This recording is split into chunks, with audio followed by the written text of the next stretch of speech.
안녕하세요. 하루 필수 말씀 충전 하필 큐티 조종환입니다. 오늘 함께 나눌 하나님 말씀은 사도행전 17장 1절에서 15절까지 말씀입니다. 바울 일행은 암비볼리와 아볼로니아를 거쳐서 데살로니가에 이르렀다. 거기에는 유대 사람의 회당이 있었다. 바울은 자기 관례대로 회당으로 그들을 찾아가서 새 안식일에 걸쳐 성경을 가지고 그들과 토론하였다. 그는 그리스도께서 반드시 고난을 당하시고 죽은 사람들 가운데서 살아나셔야 한다는 것을 해석하고 증명하면서 내가 여러분에게 전하고 있는 예수가 바로 그 그리스도이십니다 하고 말하였다. 그들 가운데 몇몇 사람이 승복하여 바울과 실라를 따르고 또 많은 경건한 그리스 사람들과 적지 않은 귀부인들이 그렇게 하였다. 바울은 데살로니가에 이르릅니다. 그곳에 유대인 회당에 가서 이 성경을 가지고 토론을 하게 돼요. 바울이야말로 이 최고의 유대인 교육을 받았던 바리새인이었기 때문에 이들과 성경을 가지고 토론했을 때 아주 탁월하게 성경을 강론하면서 대응했으리라 우리가 생각하고 또 기대할 수 있죠. 바울이 말하고자 했던 이야기의 핵심은 성경에서 말하고 있는 내용들이 그리스도께서 반드시 고난을 당하시고 죽은 사람들 가운데에서 살아나셔야 한다라는 걸 말해 왔다라는 거예요. 그리고 그 그리스도, 메시아가 곧 예수님이시라는 겁니다. 말씀 속에 나오는 이 고난당하고 다시 살아난 그리스도의 이야기가 예수님을 통해서 완성되고 성취되었다. 이렇게 주장하는 거죠. 우리가 사도행전의 전체를 통해서 계속해서 확인해 오는 것처럼 복음에 적극적으로 반응하는 자들이 있는가 하면은 적극적으로 반대하는 자들이 등장하게 됩니다. 또 유대인들의 회당에서 말씀을 전하고 있기는 하지만 경건한 그리스 사람들과 귀부인들이 돌아오게 되는 걸 우리가 보게 돼요. 그러니까 이방인들의 회심과 이 교회의 확장을 더 선명하게 우리가 보게 되는 겁니다. 그리고 이런 현상에 대해서 유대인들의 반대는 더 극심해질 겁니다. 그러나 유대 사람들이 시기하여 거리에 불량배들을 끌어 모아다가 패거리를 지어서 시내 소요를 일으키고 야손의 집을 습격하였다. 그리고 바울 일행을 끌어다가 군중 앞에 세우려고 찾았다. 그러나 그들을 찾지 못하고 야손과 신도 몇 사람을 시청 관원들에게 끌고 가서 큰 소리로 외쳤다. 세상을 소란하게 한 그 사람들이 여기에도 나타났습니다. 그런데 야손이 그들을 영접하였습니다. 그 사람들은 모두 예수라는 또 다른 왕이 있다고 말하면서 황제의 명령을 거슬러 행동합니다. 군중과 시청 관원들이 이 말을 듣고 소동하였다. 그러나 시청 관원들은 야손과 그 밖의 사람들에게서 보석금을 받고 놓아주었다. 유대 사람들은 이 사역적 성공을 시기 질투합니다. 그래서 불량배들을 끌어모아서 패거리를 만들고 소요를 일으키죠.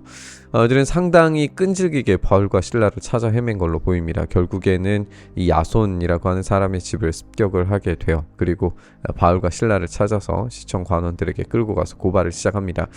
이 사람들은 큰 소리로 고발해서 세상을 소란하게 한 사람들이 여기에 나타났다 이렇게 이야기하죠. 근데 이것은 어떻게 보면 이제 과장처럼 느껴집니다. 왜냐하면 이 당시만 하더라도 복음이 그렇게 세상에 넓게 퍼져 있었다 이렇게 생각되지는 않죠. 다만 이로써 이들이 고발한 이유를 알 수 있게 되는데 유대 사람들의 시기와 질투가 그 근거였다라는 걸 우리가 알 수 있어요. 이들이 이제 유대인 회당에서 있었을 그 메시지들을 만약에 이제 갈라디아에서 있었던 그 일들을 알고 있었다면 그것이 이제 위기감이 느껴졌다라고 그렇게 생각을 해볼 수 있겠죠. 그래서 지금 이 데살로니가에서도 유대 사람들의 이 시기와 질투가 있었기 때문에 세상에 소란하게 된 내용들을 여기에서도 전하고 있다 이런 식으로 과장하면서 또 위기감을 고취시키면서 지금 이야기하고 있는 걸 우리가 알게 됩니다.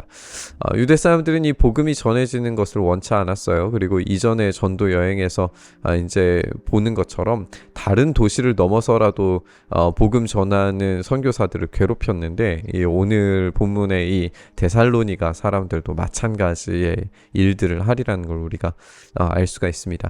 어쨌든 이들은 복음이 말하고자 하는 핵심과 정곡을 찌릅니다.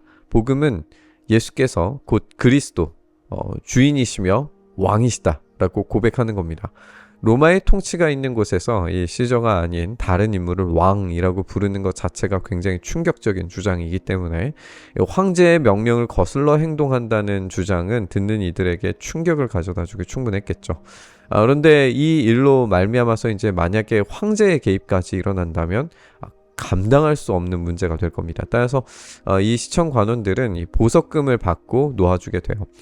보석금 정도로 이 엄청난 문제를 해결할 수 있었다라고 하는 것은 그만큼 이제 야손이라고 하는 인물이 영향력 있는 위치의 인물이었다는 점도 우리가 생각을 해볼 수 있습니다. 야손은 아마도 이제 바울과 실라 일행을 도시에서 즉각 내보내는 것을 조건으로 해서 이 보석금을 받고 놓아주게 되는 것 같습니다.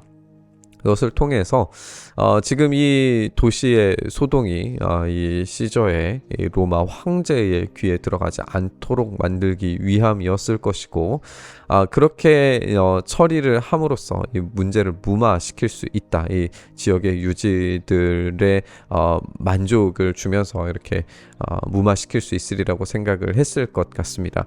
하지만 그것으로 복음이 전달되는 것을 방해하고 막을 수는 없었겠죠. 신도들은 곧바로 그날 밤으로 바울과 실라를 베레아로 보냈다. 두 사람은 거기에 이르러서 유대 사람의 회당으로 들어갔다. 베레아의 유대 사람들은 데살로니가의 유대 사람들보다 더 고상한 사람들이어서 아주 기꺼이 말씀을 받아들이고 그것이 사실인지 알아보려고 날마다 성경을 상고하였다. 따라서 그들 가운데서 믿게 된 사람이 많이 생겼다. 또 지체가 높은 그리스 여자들과 남자들 가운데서도 믿게 된 사람이 적지 않았다. 이런 보석금을 받고 이제 풀려나게 된 바로 그날 밤에 바울과 실라는 베레아로 떠나게 됩니다. 베레아는 데살로니가와는 전혀 다른 분위기였어요. 이들은 기꺼이 말씀을 받아들이고 사실인지 알아보기 위해서 날마다 성경을 상고합니다. 그리고 믿게 된 이들이 많았다라고 이야기하고 있어요. 여기에서도 이제 지체 높은 그리스 여자들과 남자들을 소개하면서 이방인들이 주님께 돌아왔다라고 하는 증거들을 지속적으로 남기고 있는 걸 우리가 보게 됩니다. 또 한 가지 생각해 보게 되는 건 이 베레아 사람들이 말씀을 깊이 생각하고 연구하고 알아보려고 했다는 거죠. 이들은 사실인지 알아보려고 샅샅이 살펴봅니다. 따지고 의문을 가지고 질문했다는 말입니다. 근데 그 결과 믿게 된다라는 거예요. 우리는 의심하는 것을 죄악시 여기는 어떤 생각을 가지고 있는지 모르겠는데 오히려 깊이 질문할 때 믿음이 증폭된다는 것을 오늘 본문에서 보여주는 겁니다.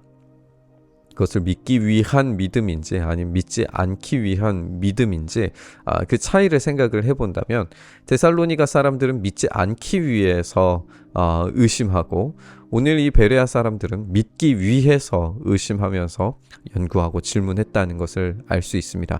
이런 전혀 다른 태도의 질문이 전혀 다른 결과물을 가지고 오고 있는 걸 보게 됩니다.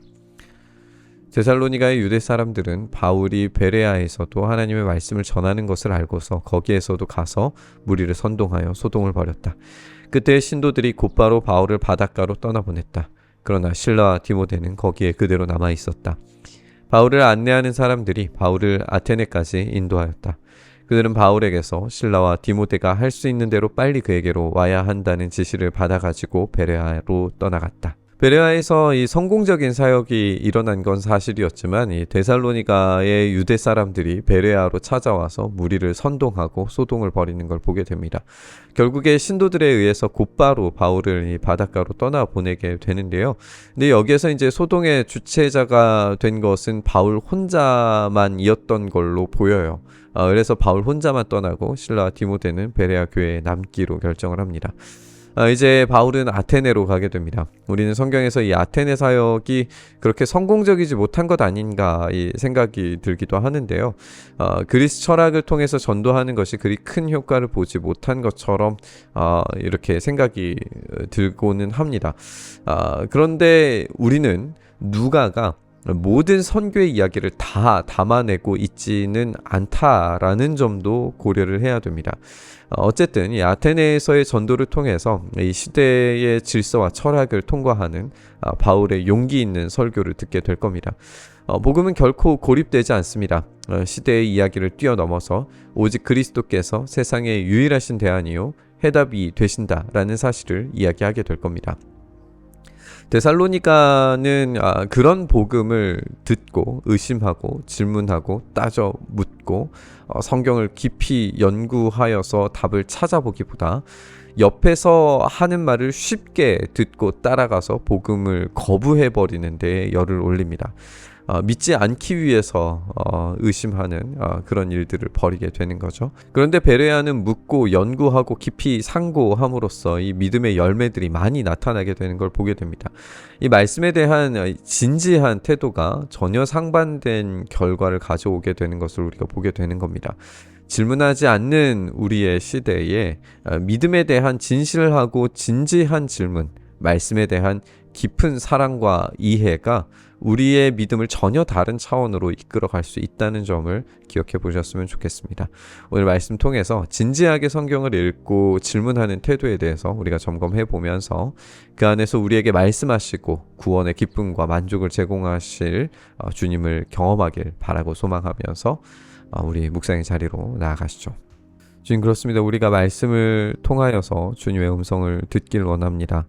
진지하게 주님의 말씀을 연구하고 고민하고 질문하고 또 주님께 우리의 기도를 통하여 말씀하시기를 간절히 요청하며 주님 앞에 나아갈 때에 주님 말씀하시고 응답하시고 우리 가운데 역사하셔서 말씀을 통하여서 얻는 그 참된 응답과 기쁨과 만족의 역사가 일어나도록 일하여 주시옵소서. 일행하시길 바라고 소망하며 우리 주님 예수님 이름으로 기도드리옵나이다. 아멘.